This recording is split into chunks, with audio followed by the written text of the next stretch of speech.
Hello everyone, my name is Robert Leonardo. I'm reporting for Devc206 Module 6, Section B. Our group's topic is on the printing process. The discussion is divided into 4 parts.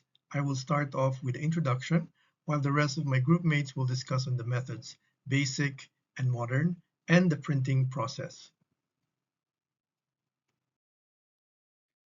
Now, let me start by asking at this stage, as I am guessing that it is inevitable that many of us could not help but think, is print media still relevant?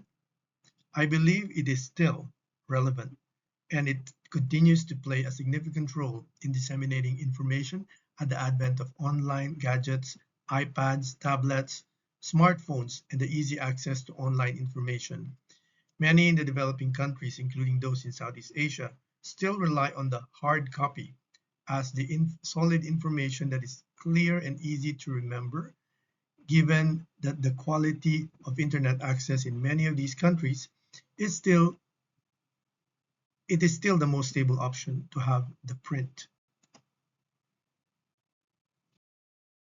Now let's go back in the hands of time and take a quick look at the early print history of printing. The earliest signs of print are those from China in the 1st century called xylography, where images are carved in woods, used to ink to print image or characters into surfaces. These were the first forms of print that are made and also reproduced to send messages and information. A few centuries later, paper was also invented in China. Interestingly, these inventions progressed in China with the invention of the first movable type of wooden blocks in the 11th century.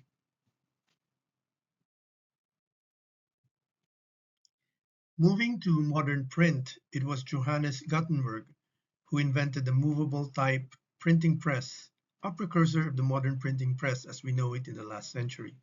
The invention allowed a printing speed at a speed and started printing revolution. Philippines is not at all behind print in the printing development. As early as the 1500s, we've started printing books. We have Doctrina Christiana, first known printed book in the Philippines. The Doctrina Christiana is remarkable not just having been printed at such an early age in an elaborated Gothic font of the Spanish language, but also having copies made in Tagalog versions both in Latin script and commonly used by Bayan script of our natives at that time, plus the translation in traditional Chinese language. With publishing developing, a native by the name of Thomas Pippin became a pioneer in this work. He started out as an apprentice in the printing press and printing a few firsts such as the Arte y Reglas de la Lengua Tagala, or the Art and Rules of the Tagalog Language, the first published grammar of Tagalog language, as well as his own Librong Pag-aaralan ng mga Tagalog ng Wikang Kastila, which was printed with his assistant Diego Talaghay. He also published what is known more now as rightfully the first newspaper, Sucesos Felices, a publication that circulated in Manila with notices and news for the public, including war exploits of the Spanish. As he is known to be the first Filipino printer and typesetter, he is also sometimes called the Prince of the Filipino printers. Just a bit more about newspapers, which is an important print media. Sucesos Felices was first published in 1637. Del Superior Gobierno only came much later, that is, 2 centuries later. Its publication paved the way also for other newspapers such as La Esperanza and Diario de Manila as its competitors. Diario de Manila survived longer and became one of the longest running newspapers in the Spanish era. The first Tagalog daily was Diaryong Tagalog, published in 1882. El Ilocano was the first newspaper written solely in a local vernacular, since Diaryong Tagalog was bilingual. Now let me highlight that newsprint has become a medium for change in the history of the Philippines. In the Spanish era, reformists raised consciousness on Spanish oppression with such publications as La Solidaridad.